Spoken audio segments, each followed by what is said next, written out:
उत्तर प्रदेश की राजनीति में अगर किसी एक सामाजिक समीकरण ने सबसे ज्यादा चर्चा बटोरी है तो वो है मुस्लिम यादव यानी एमवाई समीकरण। इसी समीकरण ने लंबे समय तक समाजवादी पार्टी को मजबूत राजनीतिक आधार दिया और मुलायम सिंह यादव की राजनीति को सत्ता के शिखर तक पहुंचाया। लेकिन अब बदलते राजनीतिक हालात के बीच ये सवाल तेजी से उठ रहा है कि क्या अब ये पुराना फॉर्मूला अकेले काफी है या फिर पार्टी नई सामाजिक रणनीति की ओर बढ़ रही है।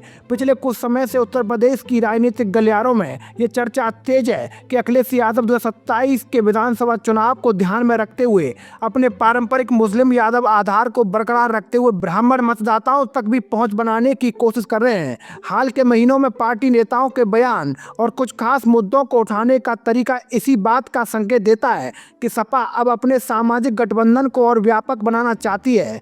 इस चर्चा को उस समय और हवा मिली जब 9 मार्च को अयोध्या में आयोजित एक कार्यक्रम के दौरान उत्तर प्रदेश विधानसभा के नेता प्रतिपक्ष माता प्रसाद पांडे ने ब्राह्मण समाज से खुली अपील की।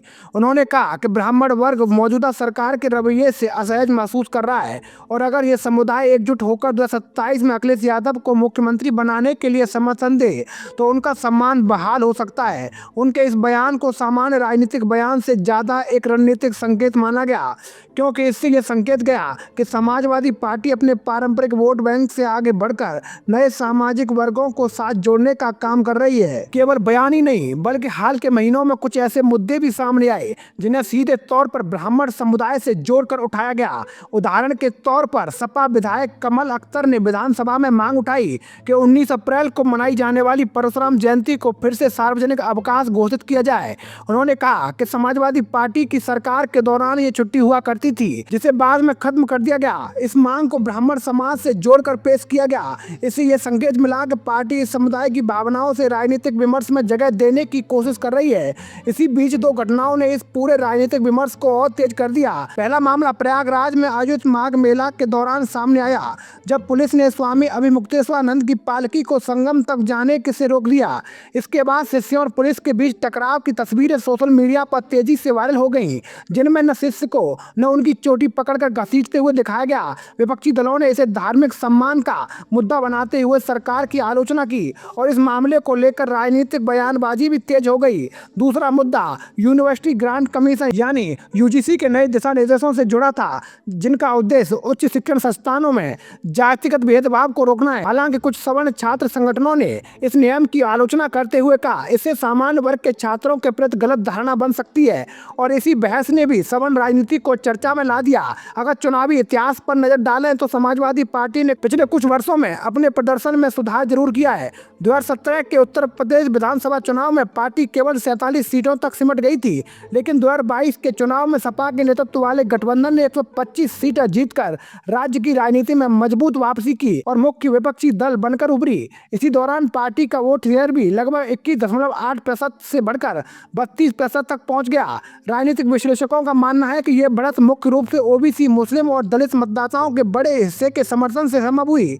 2022 के चुनाव के बाद से अखिलेश यादव लगातार पीडीएफ फॉर्मूला यानी पिछड़ा, दलित और अल्पसंख्यक को अपनी राजनीति का आधार बताते रहे हैं और इसी के जरिए सामाजिक न्याय की राजनीति को नया रूप देने की कोशिश की गई। लेकिन हाल के घटनाक्रम ये संकेत दे रहे हैं कि पार्टी इस आधार को बनाए रखते हुए अपने सामाजिक गठबंधन को और व्यापक बनाना चाहती है। माघ मेला विवाद के बाद खबरें आई थी कि अखिलेश यादव ने स्वामी अभिमुक्तेश्वरानंद से बातचीत भी की थी जबकि सपा के कई सांसदों और विधायकों ने इस मुद्दे को सार्वजनिक रूप से उठाया। इसके अलावा जब भारतीय जनता पार्टी के कुछ ब्राह्मण विधायकों की कथित गुप्त बैठक हुई थी तब अखिलेश यादव ने ब्राह्मण समाज से अपील करते हुए कहा था कि समाजवादी पार्टी में इस वर्ग को हमेशा सम्मान मिला है और आगे भी मिलेगा।